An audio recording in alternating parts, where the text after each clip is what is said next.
Puji Tuhan, Bapak Ibu sekalian, kita bersyukur kepada Tuhan, kita masih diberkati, kita masih sehat semuanya.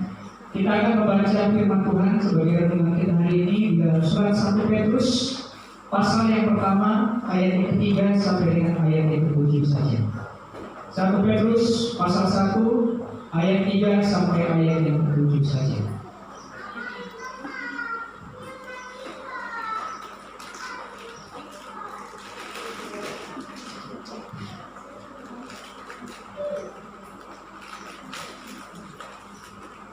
Satu Petrus pasal yang pertama ayat 1 sampai dengan ayat yang ke-7.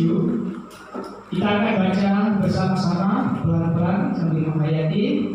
Yang tidak membawa kita suci boleh melihat teks yang di depan.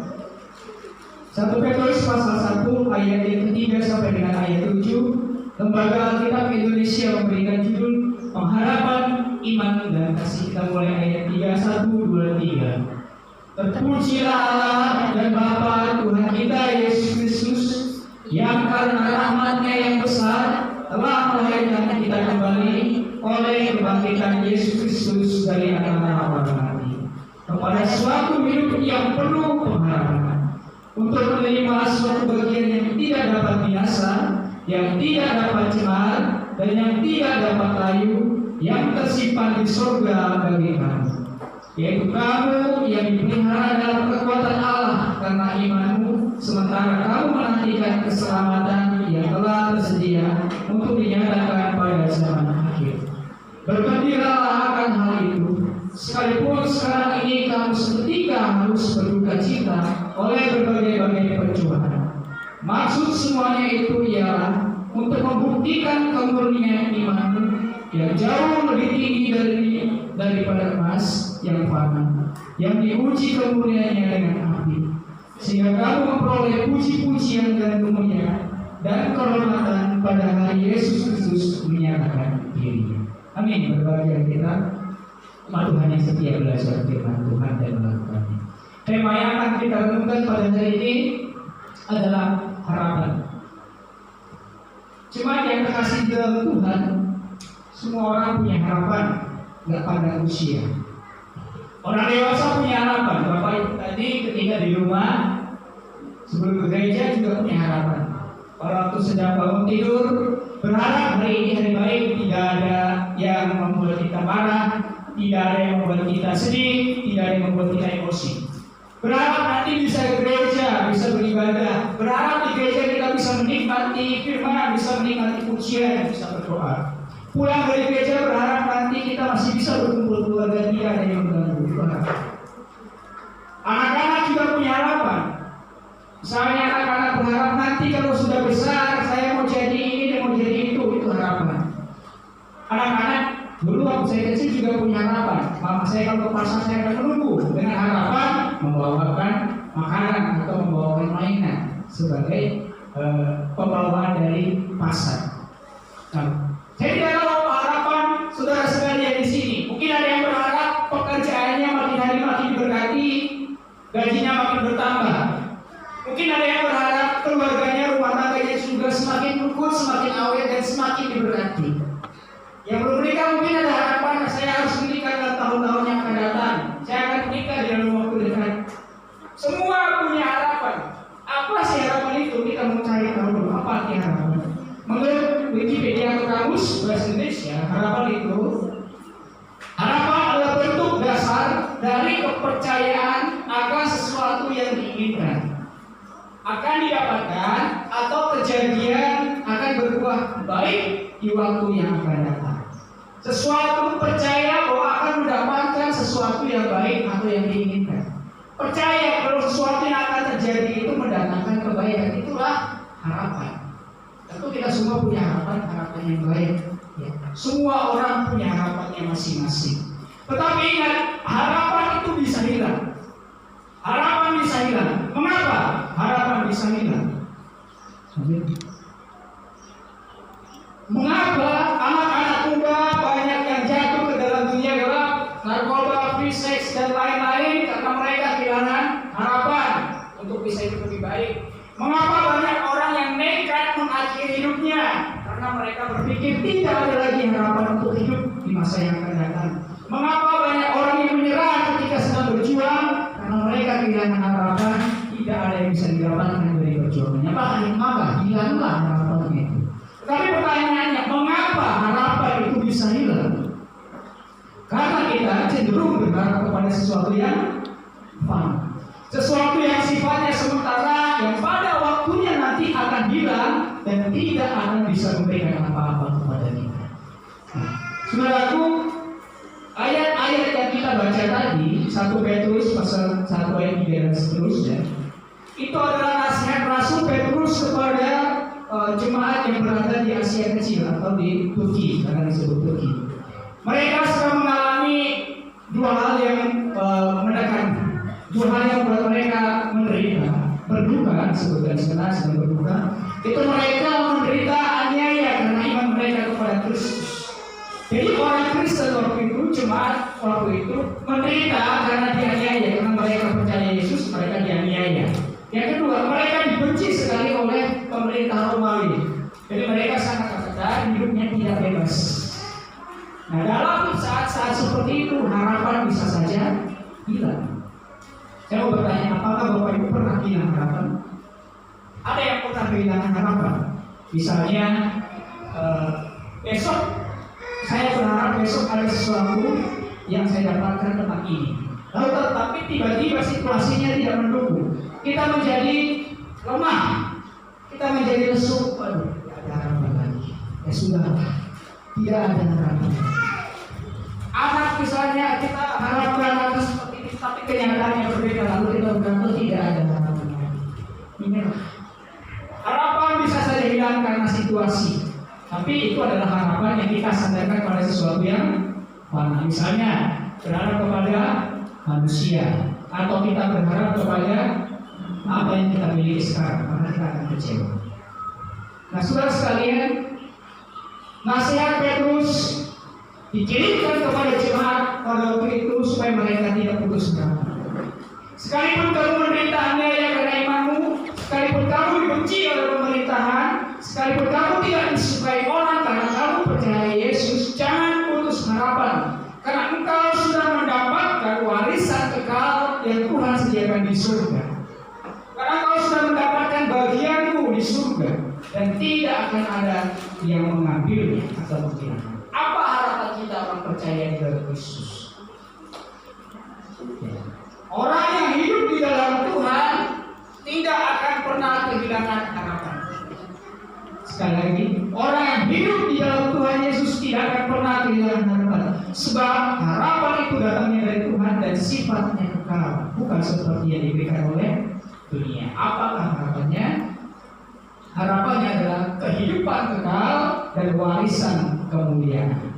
Itu harapan yang dijanjikan oleh Bapa di surga kepada semua orang percaya dan kepada kita semua. Amin.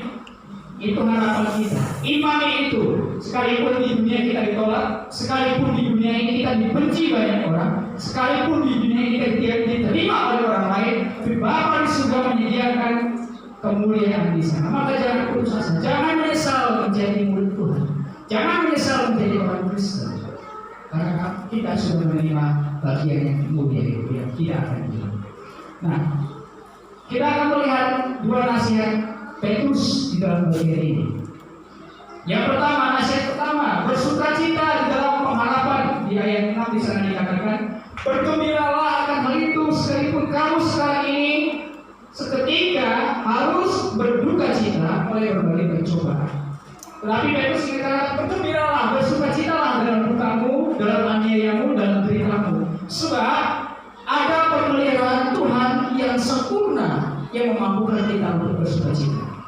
Itu bedanya orang yang hidup dalam Kristus yang tidak hidup dalam Kristus. Orang yang hidup dalam Kristus, kalau dia percaya ada Tuhan yang memelihara, kalau dia percaya ada Tuhan yang merawatnya, yang menjaganya, dia tidak akan hilang. Karena dia tahu ada Tuhan, kenapa harus takut? Tapi orang yang tidak percaya kepada Kristus akan mudah sekali hidupnya down atau jatuh kalau hilang harapannya. Karena tidak yakin Tuhan sendiri. Maka Petrus ingin berkata, bergembiralah, karena Tuhan yang memelihara kamu dengan pemeliharaan dan kekuatan yang sempurna. Maka hari ini sekarang sedang punya masalah, punya pergumulan yang seolah-olah tidak ada ujungnya, tetap bersukacita, tetap bergembira. Kenapa? Tuhan pelihara. Maksud semua dari ujian, dari cobaan itu adalah untuk membuktikan iman kita ini murni atau tidak. Iman kita ini murni atau tidak dibuktikan melalui pergumulan, melalui masalah. Di sana iman kita dibuktikan kebenarannya, kemurniannya. Ya. Jadi di dalam 2 Timotius pasal 3 ayat 10 sampai 17 nanti bisa dibaca di rumah. Di sana dijelaskan bahwa 2 hal yang bisa membuat iman orang itu bertumbuh. Ada 2. Ada 2 hal yang membuat iman seseorang bisa bertumbuh. Yang pertama, pembacaan kitab suci. Yang kedua, penderitaan. Jadi kalau Bapak Ibu, kalau kita berharap tidak ada penderitaan, maka kita juga berharap iman kita tidak bertumbuh. Kalau kita berharap iman bertumbuh tapi kita tidak mau menderita karena Yesus, jangan harap iman bertumbuh. Justru di dalam menderita itu, dalam ujian dan cobaan itu, di sana iman kita diuji dan bertumbuh. Maka bersyukurlah kalau suatu saat nanti kita dipertemukan dengan masalah, dipertemukan dengan penderitaan, karena iman kita sebenarnya sedang bertumbuh. Maka bersyukur sama Tuhan. Jangan mengeluh ketika engkau punya masalah berat. Jangan mengeluh ketika ada pergumulan yang sangat berat di pundak. Bersyukur karena Tuhan sedang memproses kita menjadi orang yang lebih kuat. Yang kedua, berharaplah hanya kepada Tuhan. Dasar dari harapan kita adalah kebangkitan Yesus Kristus ketika Dia mengalahkan maut dan dosa. Yesus sudah mengalahkan, maut saja dikalahkan, dosa saja dikalahkan, apalagi masalah diri kita pasti sudah dikalahkan karena Yesus sudah membuktikannya. Maka sebab itu berharaplah hanya kepada Tuhan saja. Arahkan pandangan kita kepada Yesus, arahkan pandangan kita kepada Tuhan supaya kita tidak kecewa di dalam pengharapan, supaya kita tidak jatuh di dalam pengharapan itu. Jangan berharap kepada manusia, karena manusia juga terbatas. Jangan berharap kepada dunia, karena dunia juga terbatas juga. Berharaplah hanya kepada Tuhan. Hari ini mungkin kita punya banyak berkat yang Tuhan titipkan di Tuhan berikan. Jangan jadikan itu sebagai pengharapan. Karena kalau itu nanti habis, hilang, kita hilang juga pengharapan. Tapi berharaplah pada sumber segala berkat itu. Apalagi jangan sekali-kali berharap kepada manusia. Bapak Ibu semua pernah kecewa? Pernah tidak? Pernah. Saya juga kalau Tuhan sering pernah kecewa. Kenapa? Kita terlalu berharap kepada manusia. Manusia itu berubahnya cepat sekali. Hari ini saya baik di sini, nanti keluar gereja belum tentu. Hari ini saya kata-kata saya bagus ketika berkhotbah, tapi belum tentu. Siapa tahu sampai di rumah saya maki-maki orang, sudah tidak tahu. Karena manusia itu berubah. Perubahan itu setiap hari selalu ada. Orang terdekat sekalipun bisa berubah. Orang tua, suami, istri bisa berubah. Dan kita tidak tahu, tiba-tiba beda saja, tiba-tiba sudah lain saja. Kemarin seperti ini, kok hari ini sudah seperti itu. Itu karena manusia terbatas. Manusia sama seperti kita hidupnya, tidak sempurna. Maka akan ada saatnya mereka akan berubah. Bapak Ibu masih ingat nggak pertama kali berjumpa suami atau istri? Kita nostalgia. Masih ingat nggak pertama kali jumpa suami atau istri? Masih? Baik-baik sekali kita tunjukkan. Baik-baik sekali kita tunjukkan. Kita mau kerjaan, mau berjalan, laki-laki biasanya parfumnya dibanyakin, minyak rambutnya ditebeling, giginya diputihin. Itu karena mau menampilkan yang terbaik. Ibu-ibu apalagi dandannya dilamain, cermin itu sampai bosan dilihat. Bajunya satu lemari dibongkar diganti satu-satu, mana yang cocok. Karena mau memberikan yang terbaik. Tapi sesudah menikah coba, ada nggak bapak-bapak yang parfumnya masih tebel, minyak rambutnya masih tebel? Nggak ada. Kalau bisa minyak goreng itu jari yang penting mengkilat. Ya, yang penting mengkilat. Kenapa? Berubah.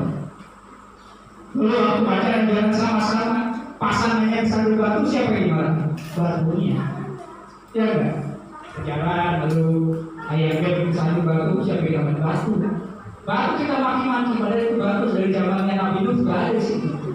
Kita maki-maki. Sekarang setelah menikah, kita jalan, istri ke satu batu, siapa yang kita marahi? Istri kita marahi. Batu sudah di situ, kamu lihat dari zaman Nabi Nuh, kamu juga tendang itu. Berubah. Maka jangan berharap, jangan menaruh harapan kepada manusia, akan kecewa.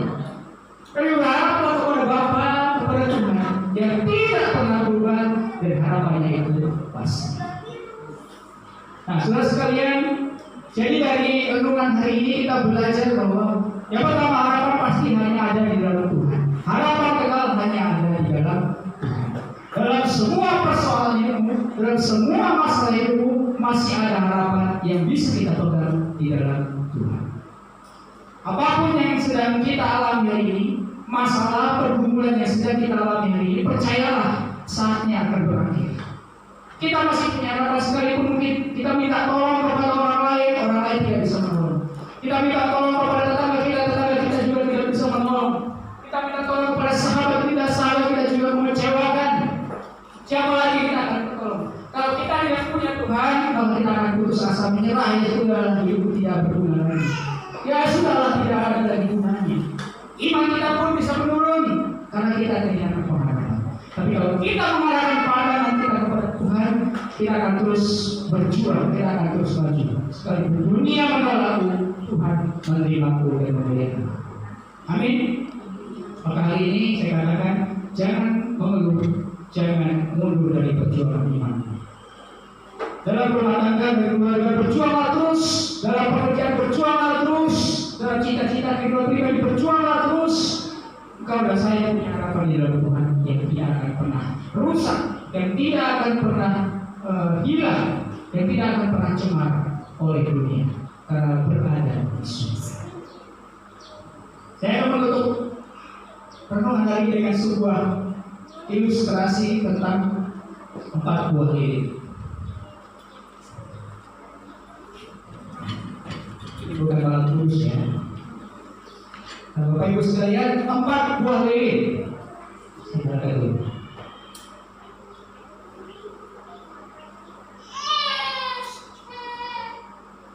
Ini ilustrasi saya dapatkan ketika saya sedang mempersiapkan khotbah, dan saya sangat diberkati dengan ilustrasi ini. Dan saya rasa ini juga akan bisa menjadi berkat bagi kita tentang harapan.